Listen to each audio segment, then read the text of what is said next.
Hi guys, ito yung ginagawa ko nung wala pa akong project. Ito, Uy, walang project. tinutulungan ko yung kapatid ko dito. Ako yung kanyang helper dito. Uy, helper. Hindi naman, kung kukuha pa siya ng dagdag na tao, kung pwede namang may tumulong sa kanya.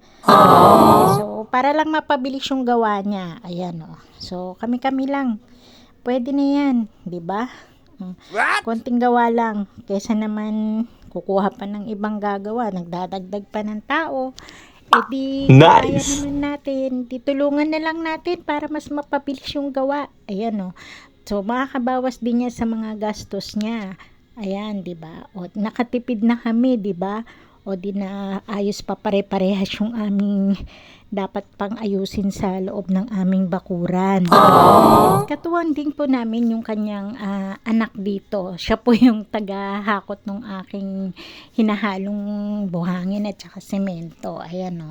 Tapos siya po yung nandoon, siya po yung naggagawa doon. Ayan, tulong-tulong lang para naman medyo gumaan yung ating gagawin.